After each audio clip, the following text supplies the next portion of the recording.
Good evening. This is Peter McFarland. This conference will now be recorded. This is Peter McFarland. I'm calling the Town of Norwood Sustainability Commission meeting to order. Today is Monday, November 23rd, and we're starting at 7:08 p.m.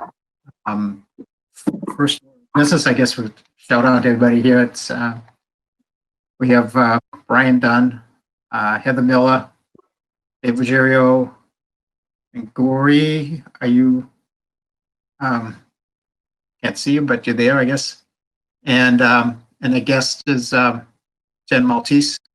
So, welcome to everybody.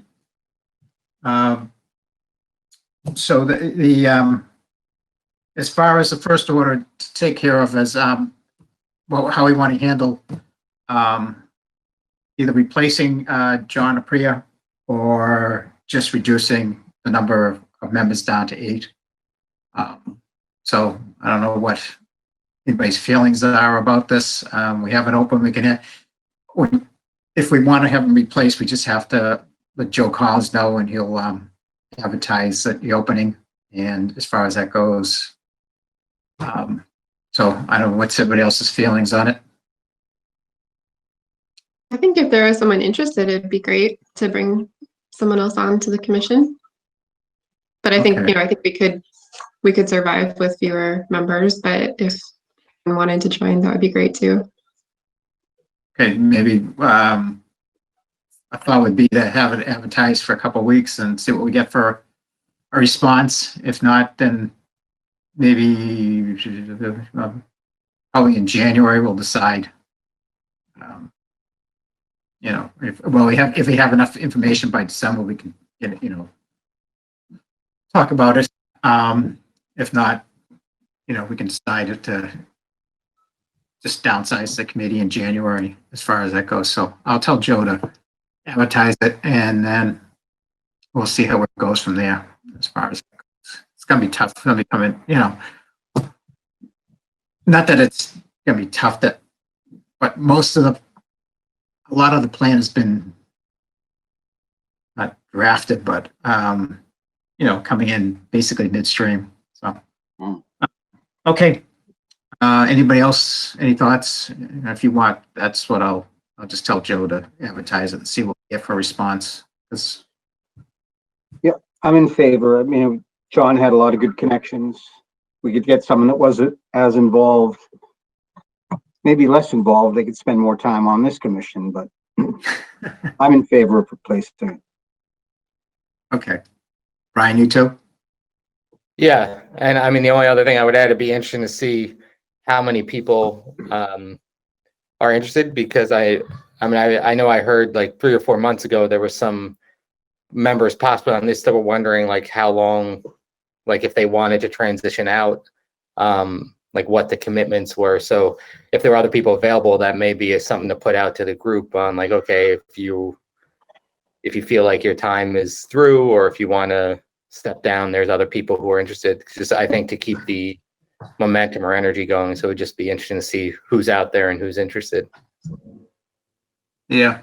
Well, I was thinking after we had special town meeting in the fall that we'd ask that question, but since we haven't had it, we kind of going on. So, well, we can, that's another thing too. Well, we'll see what the response is, and everybody can, maybe we'll talk in January, February about if everybody wants to re-up, or who wants to, step down as far as that goes. So, so we'll put that on for January. We'll see what December brings as far as response goes. If not, January, or, January, February, as far as all that. Okay. All right. As far as Gory, anything happened at the high school that you want to bring forward?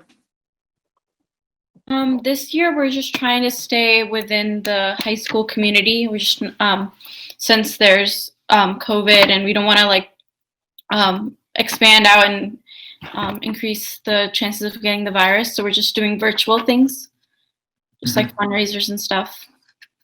Okay. any hot topics as far as you're still working for the bans on plastic bags and things, or? So that one has been put on hold because as of March, our next step was to reach out to the health department, and I don't want to overwhelm them because there's doing so much. I don't think you got too So, much attention there then. yeah, we were thinking about maybe like modifying the ban to make it like so that you pay for plastic bags, but we haven't really talked about it that much yet. Have you looked at the New Jersey law that just got passed? As Oh, far, no, I have not. yeah, because New Jersey just enacted a whole slew of, you know, plastics and recycling and Mhm. eco content, things like that. So, Yeah, I'll be sure to look that up. yeah. In California's got some bans too, but there's a lot of, you know, banned plastic bag, you know, in towns and stuff like that. But, Mhm. you know, you've probably seen those, but New Jersey's a relatively new one because that just happened with the election back in November. I think New York has a statewide plastic bag ban as well now. It came into effect right before, and then there was some delay in implementation, but I think it's back in force now. Yeah, Oh, we okay. were concerned about how it would work with using reusable bags. Like, Right, yeah, at the beginning there was some pushback on using reusable bags, but fortunately it seems like everything is back to normal and you're able to use reusable again with no issues. I think New Jersey put a charge to plastic and paper, and so option is reusable bags as far as that goes. That's my understanding. I really didn't read too much into it, but I read a summary of it. So Mhm.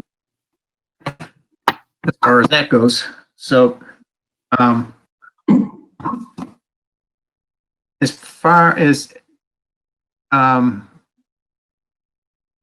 Brian, we talked to, well, this Jen was going to go talk about the pollinator.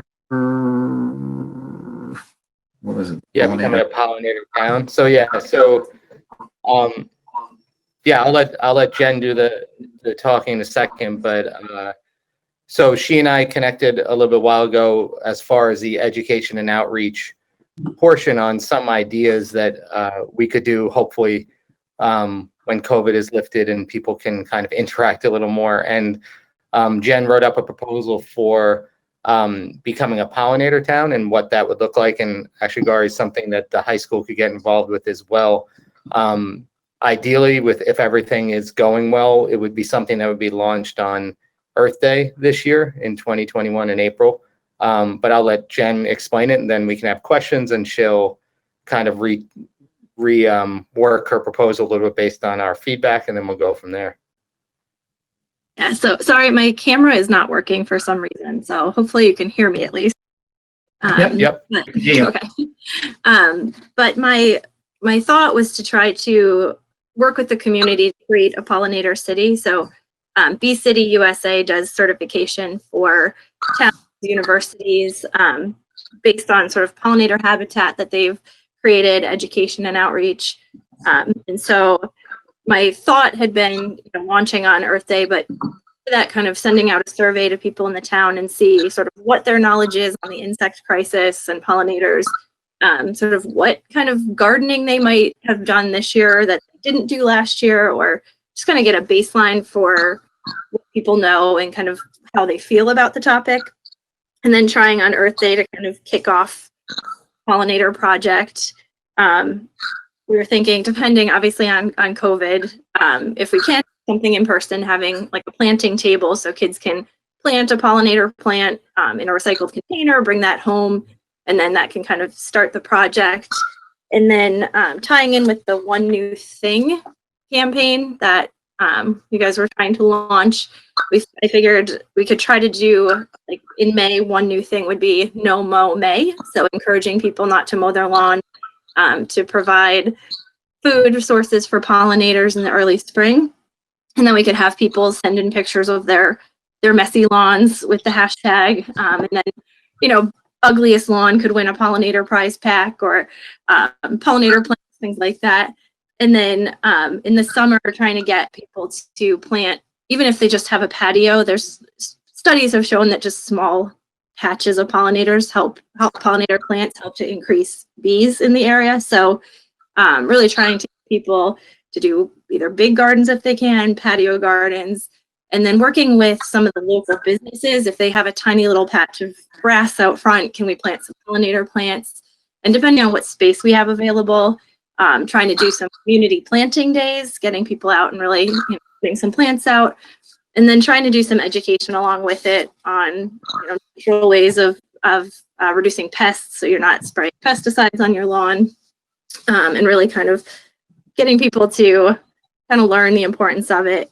And then in the fall, we could do leave the leaves would be the one new thing. So don't rake your leaves, so you can provide habitat for pollinators. Again, send in pictures of your big piles of leaves on your lawn, have some kind of prize. And then throughout the whole project, I was thinking of trying to use iNaturalist. I don't know if everyone's familiar with it, but iNaturalist is an app that you can literally just take a picture of a plant, an animal, and it uploads, and you scientists or general public can confirm and identify what you're seeing, but you can actually have the images saved to a specific project. So we could have like a Norwood pollinator project, and anytime someone took a picture anywhere in Norwood, it would load to the project. So we would get kind of the citizen science aspect. It's really kid friendly too, so kind of encouraging kids in the summer to take pictures of their pollinator gardens and any pollinators that they find.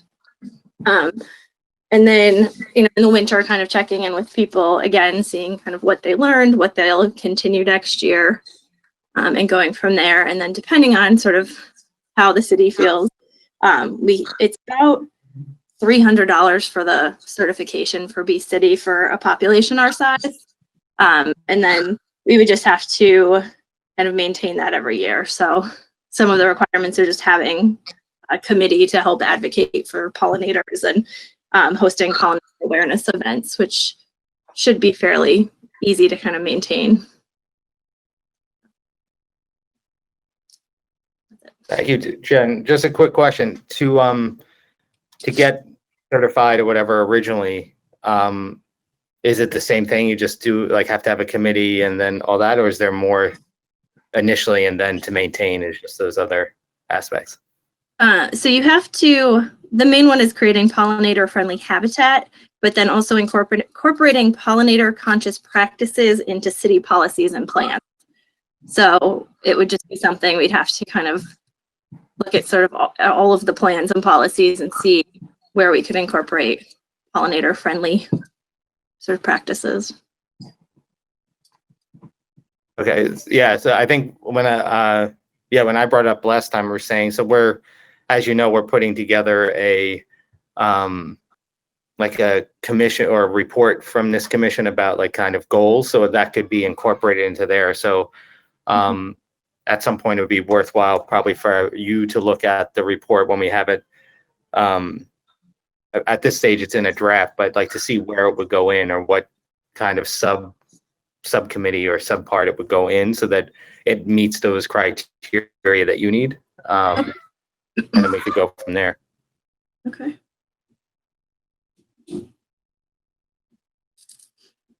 Anybody have any questions or thoughts?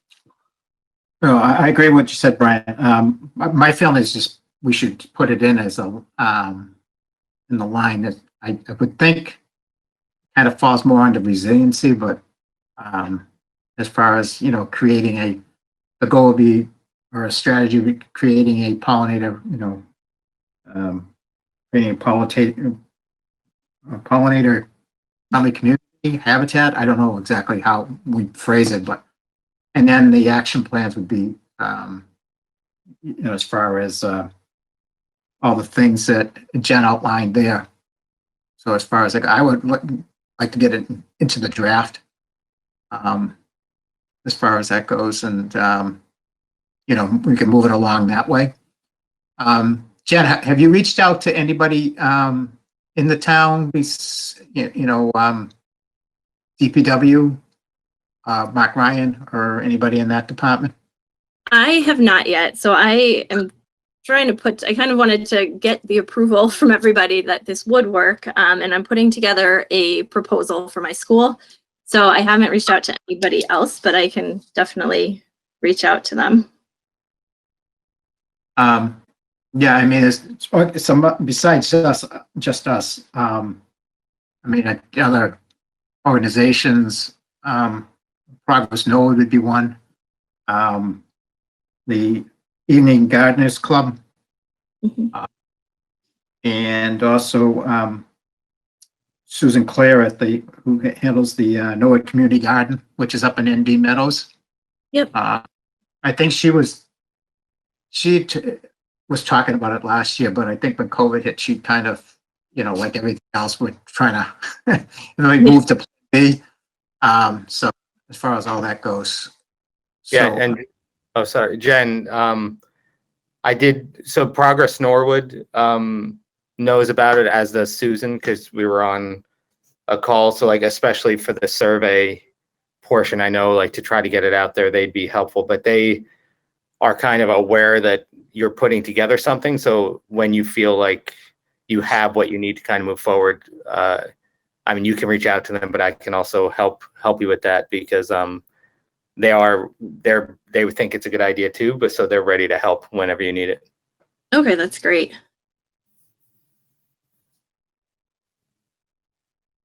yeah, so Jen, when you feel like you're ready to, like Brian says, we can help with the outreach. Okay. That goes. How many people would be realistic to get responses for a survey? And, I mean, I think generally responses on surveys, it's about a 30% return, just in general with surveys. So I think it would really just to be kind of getting background of what people already know. So I'd want kind of a diverse mix of people. So, I mean, I would love to have 100, but I don't know.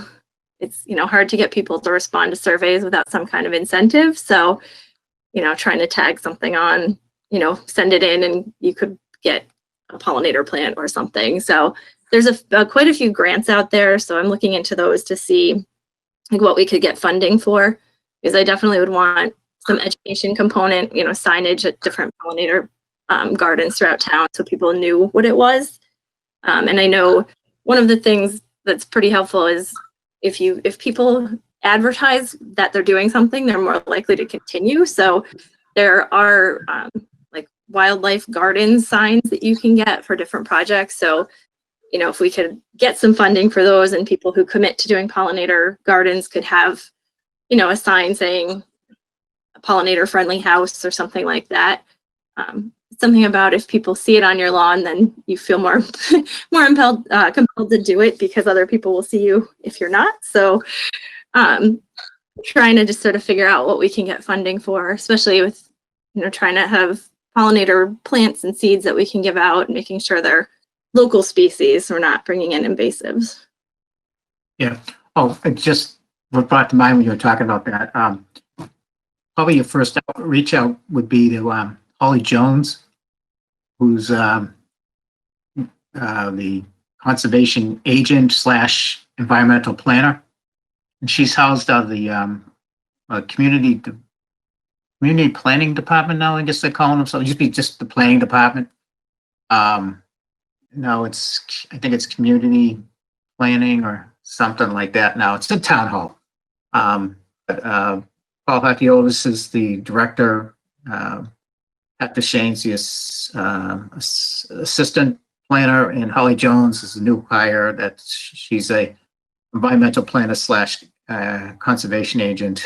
Heather's familiar with her too, because she's on the Conservation Commission too. So, Okay. be a good one, because they might be able to plug into some grants as far as if there's anything coming up, especially now, hit the first of the year, like new cycle and all grants coming up. So she might be a good one to hit first, as far as that goes. Yeah, I was going to suggest the planning department as well, because they are actually working on zoning amendments that will increase the minimum planting requirements for commercial developments. So Yeah. it would be great to incorporate some pollinator species into those planting requirements. And then, same with the Concom in the areas where we have jurisdiction, it would be great to encourage folks who are coming for approval before the Concom to be incorporating pollinator species as well. I was going to say that definitely Pat Duchesne over in the planning department, he's always looking for opportunities to sort of expand green space. So if you're looking to introduce like pollinator plants, that would definitely be something to look into. Okay, are all of these people, is their contact info just on the town website? Yeah.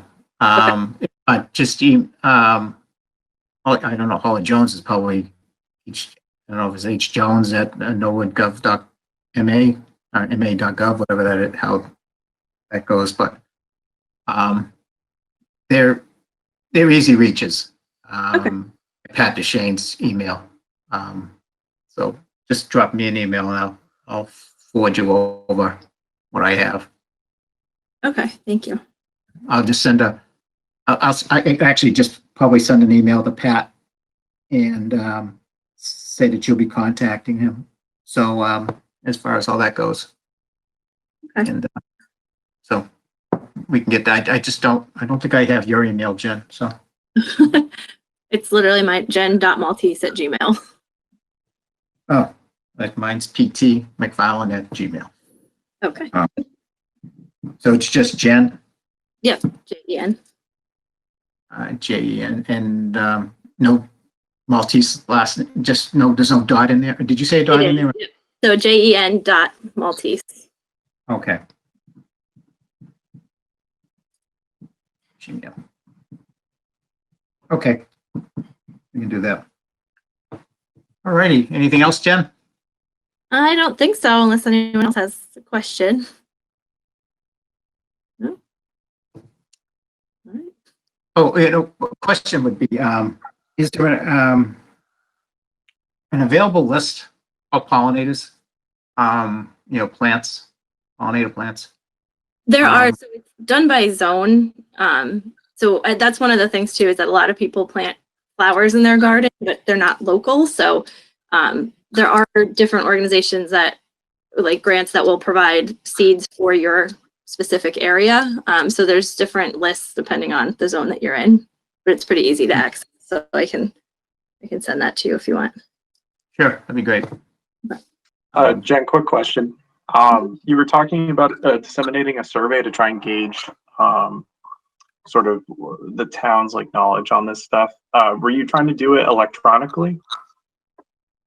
I mean, that was my hope. I don't know if you have experience with surveys in the town and what works best, but in terms of getting the data back, that would be easiest. Yeah. At Bridgewater, I actually specialized in survey making and dissemination. So some things we could do here in town.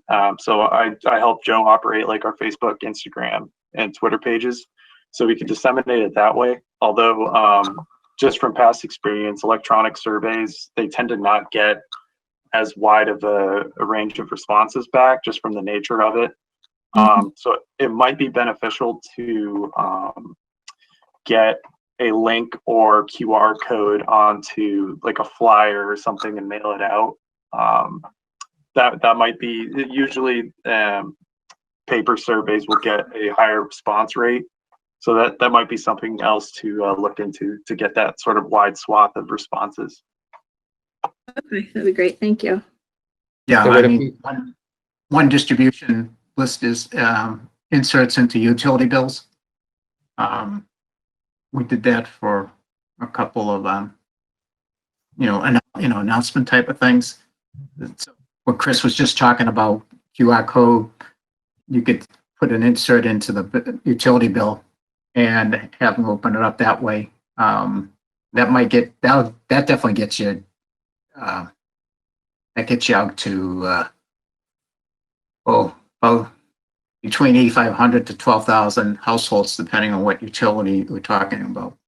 As far as, And so, I mean, all you have to do is put a little slip in and, so it's not much as far as, print goes, and I don't know how they, Yeah, we ran into a problem actually. So we were trying to disseminate a survey that was being put out by the state that was COVID related. And I think we ran into an issue with sending a QR or a link out on a utility bill. I think there's a couple hoops to go through for that. So that might be a little difficult. But I know we do have access to resident email. So that might be something to do, like an email blast or something like that. That could be a little bit more beneficial, and it might be a little bit more easy to do. I forget exactly what the issue was with the utility bill, but it did come up. yeah, oh, it could be something with how the bills are scanned. So maybe, I don't know, but, It might need to be okayed by the select board. I think that's what the problem was. well, yeah, well, all inserts have to be approved by the selectmen anyways. So, as far as that goes, so you have to, depending on, if our insert's running at a certain time, you just have to find the next available one and, and petition the selectmen to do it. And usually, it hasn't been that hard. It's just that you have to provide enough copies and, and so that's the process as far as that goes. So, but we can work up, Pat, Pat DeShane is done some, so, because he had to do it for a couple of, I think we had to do it for Forbes Hill, and we had to do it for, the recreation, open space and recreation plan. I think he did it for that too, so. There's an answer, it's just, we gotta find the right person to ask it to. Alrighty, but we'll, that's definitely something when you're ready. Well, the best thing is to, you have to be, might have to go out to 2 or 3 months, depending on when inserts are going in. So if you're ready, depending on when you think you'll be ready with the survey, then you might want to coincide that with getting authorization too. So see what's the next available utility bill you can stick it in. It might be right away. It could be, like I said, it could be a couple months wait. But that's one way of getting it out. So. Okay. Alrighty. All right. Well, thank you. You're welcome. Okay, then now into the main topic of the night, which is the consolidated action plan. Has everybody had a chance to, I don't know if anybody's put anything else in it since I haven't looked in the last couple of weeks, so anybody been adding to it or? Yeah, I looked over the weekend, and Heather had added some comments, and Joe did as well. Heather, I liked your part for the public health. I agreed, like at the top, you were like, the things seem like more like a narrative. So I highlighted that and wrote a narrative, including a lot of that. I didn't take it out yet, just in case others wanted to keep it, but I did clean it up, or try to clean it up and capture some of what was saying there. So, so thank you for that. And then I did look through others, and I mean, people had added most comments and stuff, but then I believe, Chris, you had added some comments for the education as well. So I took that in, like the social media piece, about like having more than just one way of getting it out there. So I incorporated that into the education and outreach as well, because that was a good point, that we need more than just social media to get it out there to different people.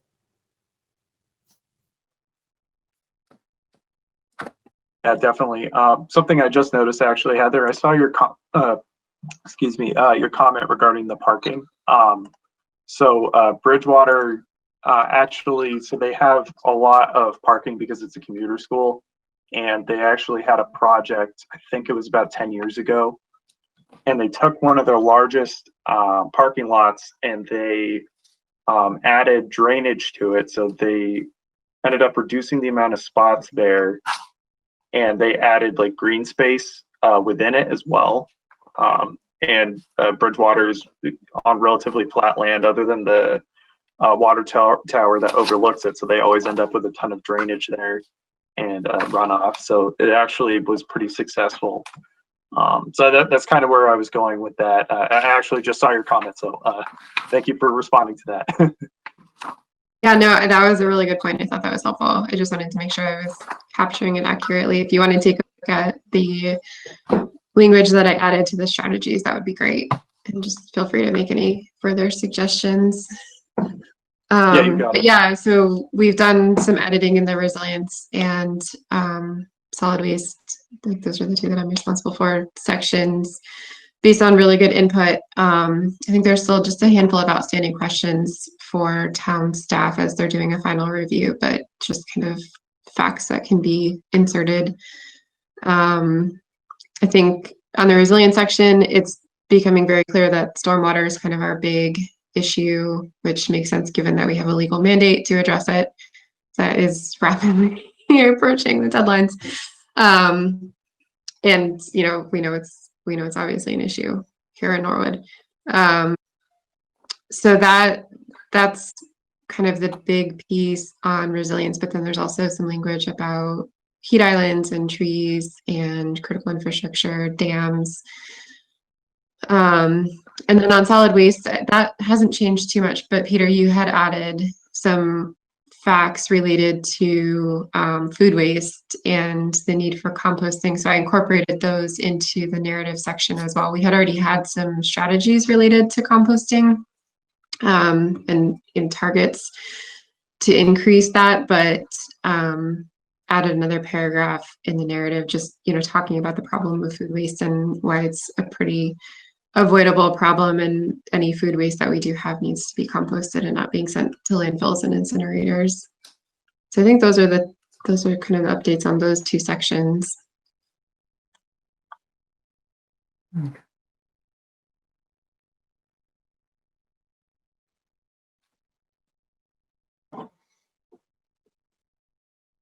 All right, and I'm just looking at, I watched a webinar, America's Zero Carbon Action Plan was on last week.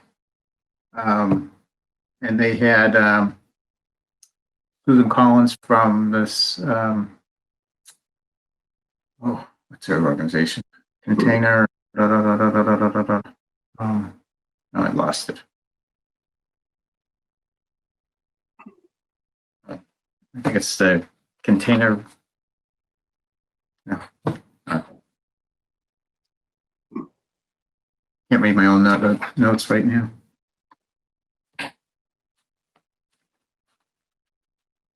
Container Recycling Institute, CRI. And then also Judith ENCK. She's plastics, and they talked about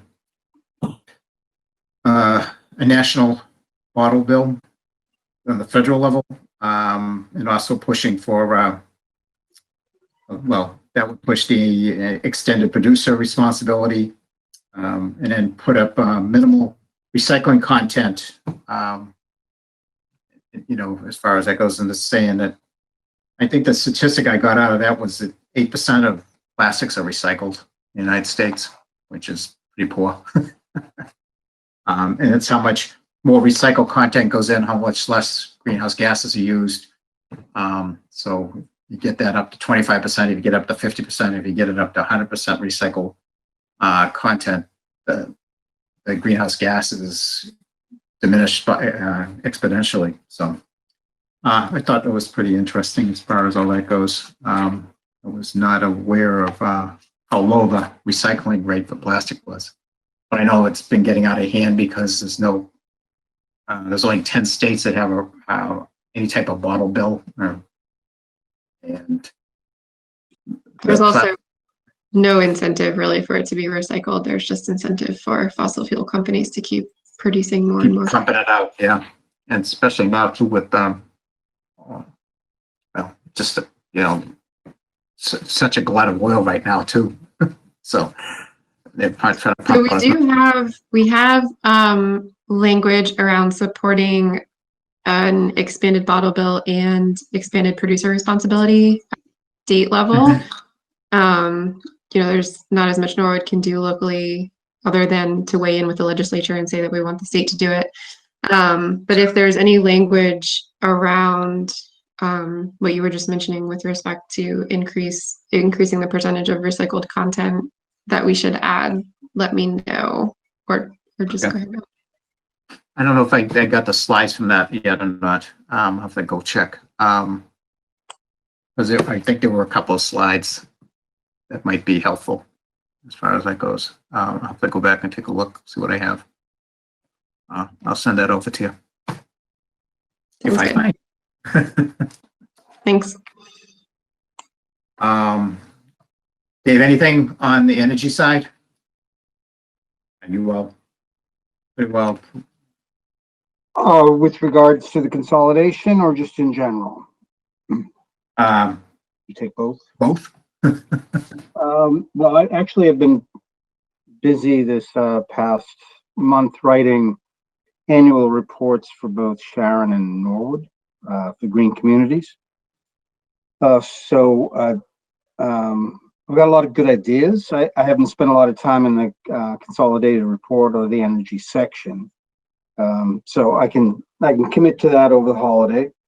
But a couple of things I did come up with in writing the report and talking to some people.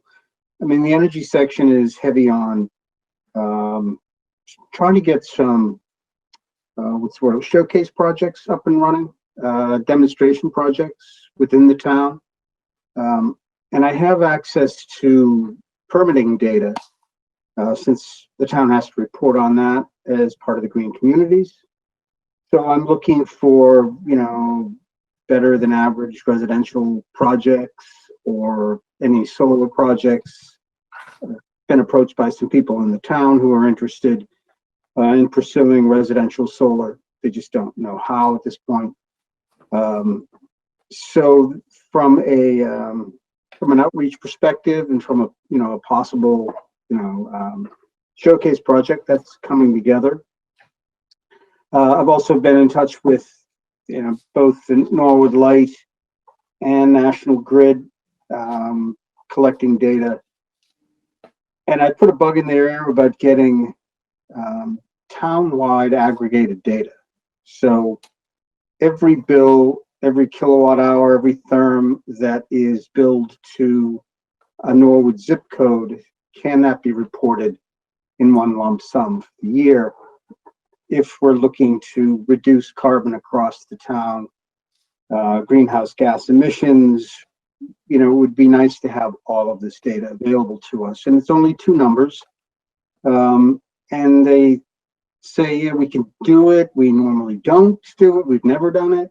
So hopefully that can come together as well.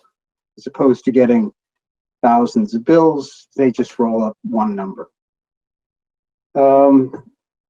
And the other thing that I'll tell you about and then ask, it looks as though both communities, but you're only interested in Norwood, will be able to bid for the competitive grants, Green Communities competitive grants in 2021.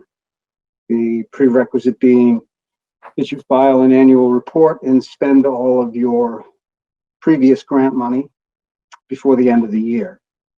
So Norwood will certainly do that. In fact, I think we've already spent all that money.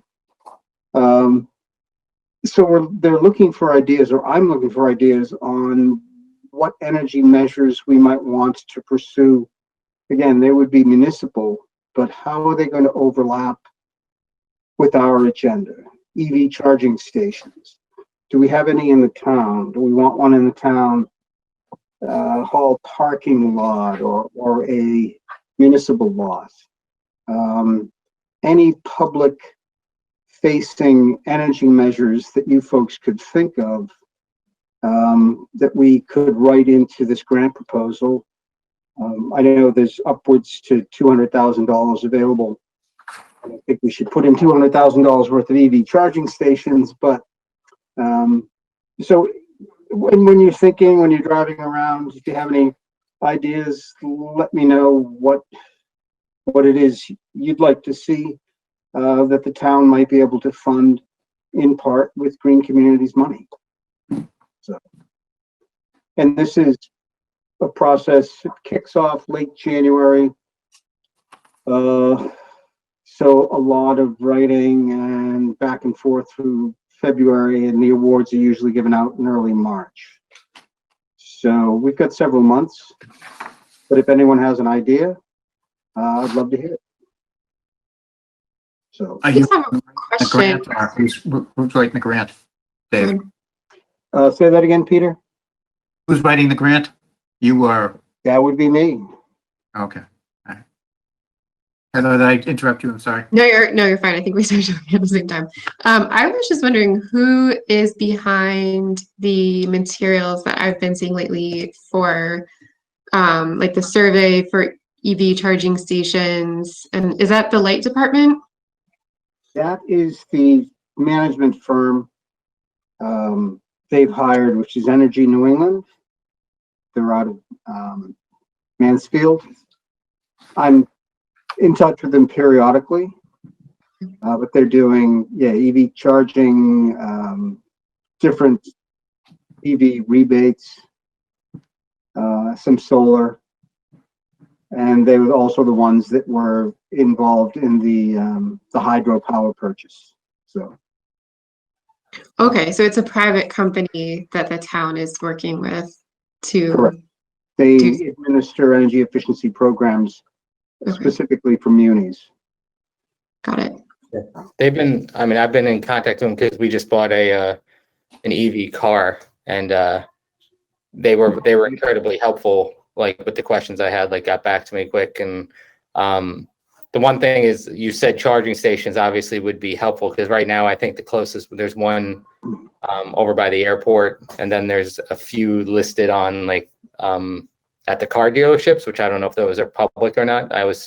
Would feel weird just driving in there. So a couple in the center of town, I think would be a good thing, especially like I feel like around the common, with the way it's set up right now. With I don't know if they're going to continue, but like the picnic tables and that, like have to encourage like EV vehicles there instead of like the combustion, like while people are hanging out there. But but as far as that company, they've been helpful in that. It's interesting, the rebates that are offered on top of the state and federal ones it's almost a no-brainer at this point.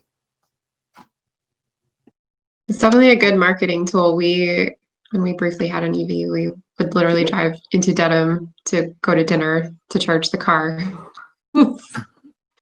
Yeah, I think it's spend money locally. a win-win idea. Even the back parking lot, right across from the new spots, across from the bowling alley.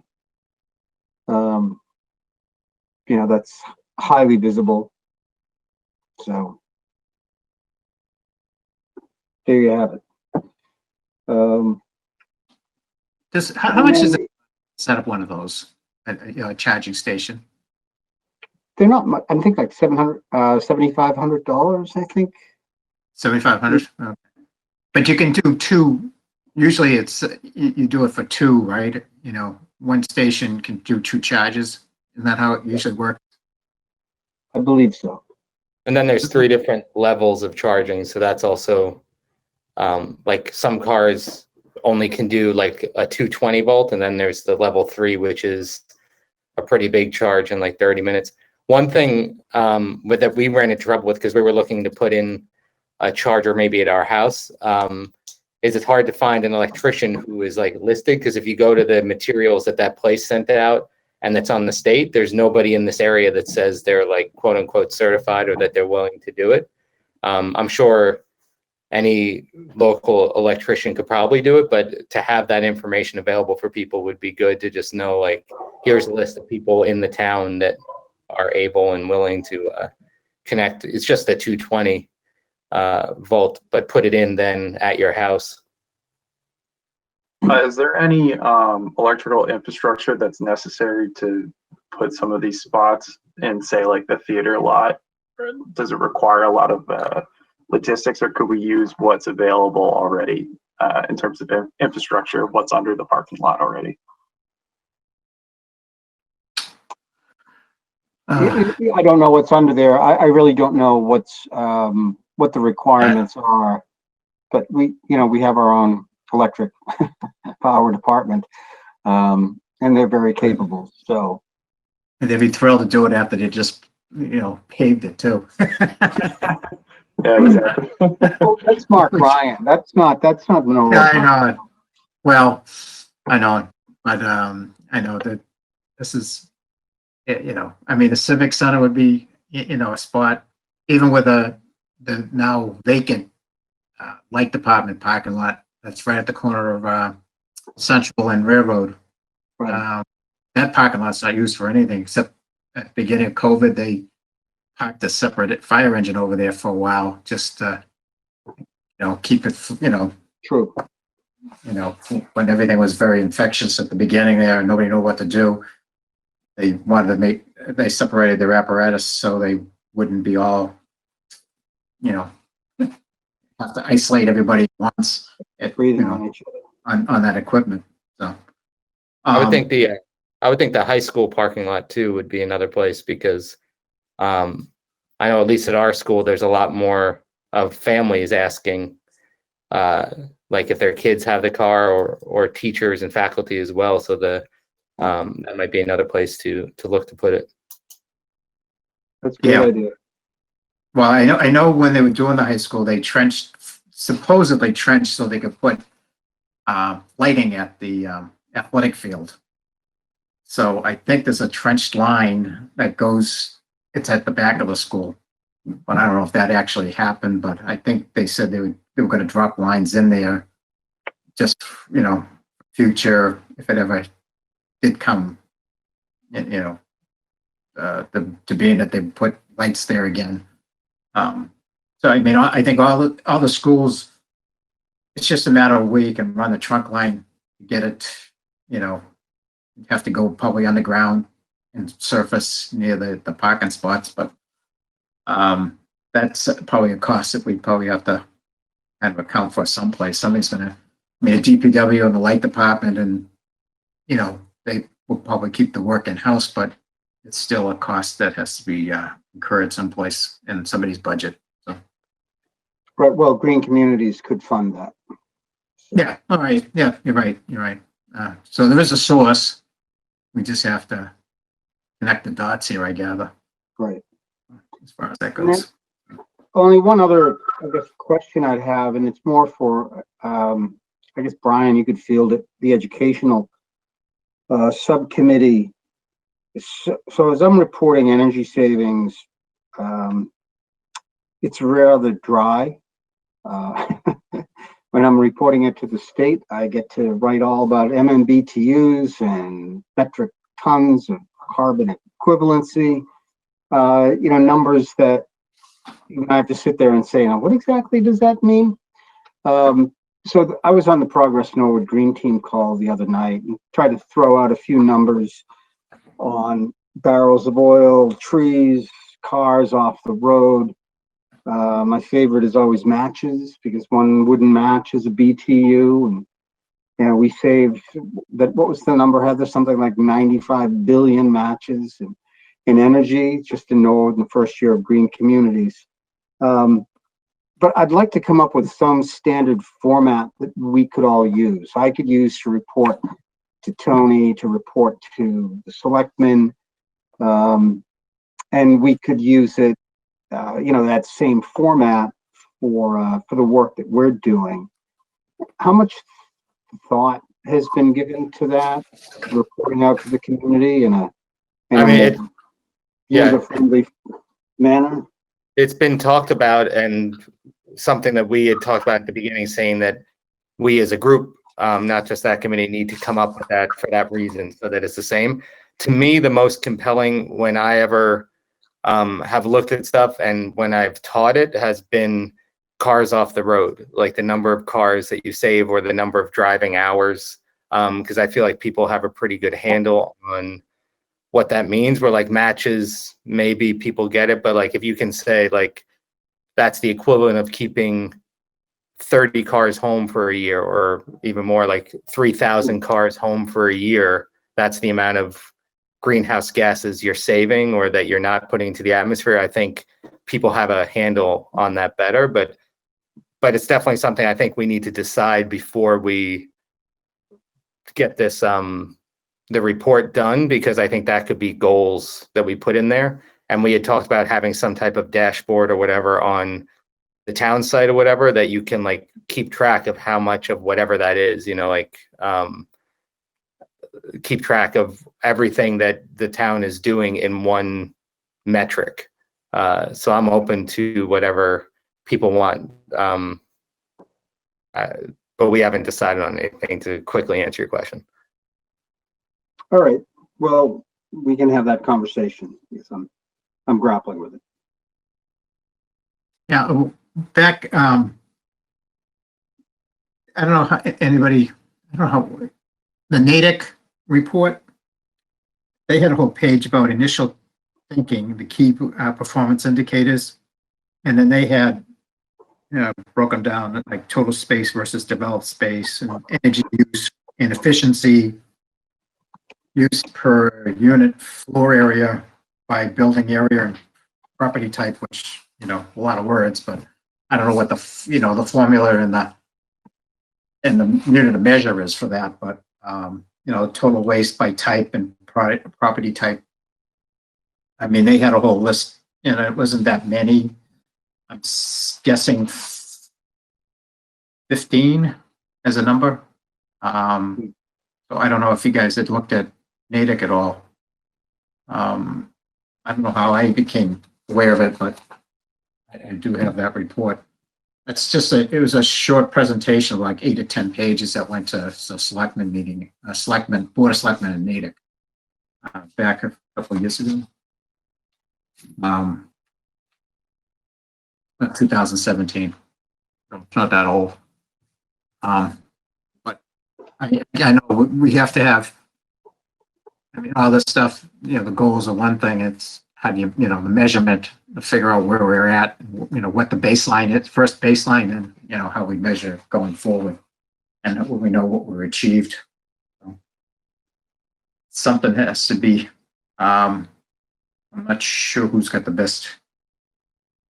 Any committees got any background in developing those things? I don't. That's all. I know tonnage report on solid waste. That's about the only thing I know about. So, yep. Well, anything else as far as? No. No. Okay. I don't know anything. Any subcommittee report? Reports to be had? Nope. Okay. Not beyond working on the report. Yeah, I think that's been. Yeah, I know. Well, that's kind of like what we've all been at as far as the subcommittees were put together so we could work on the report. So now that we're consolidated, the subcommittees are taking a back seat on that.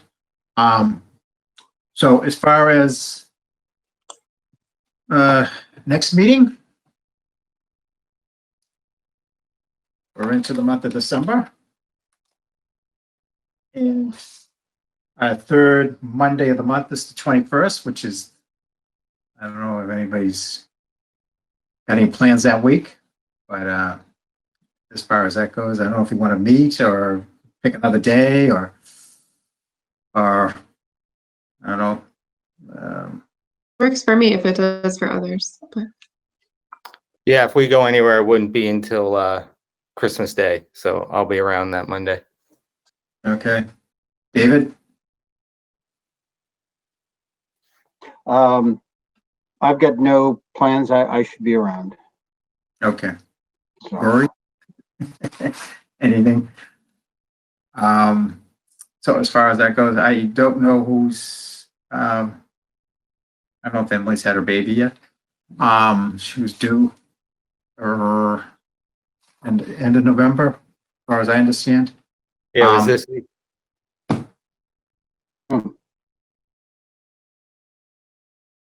Um,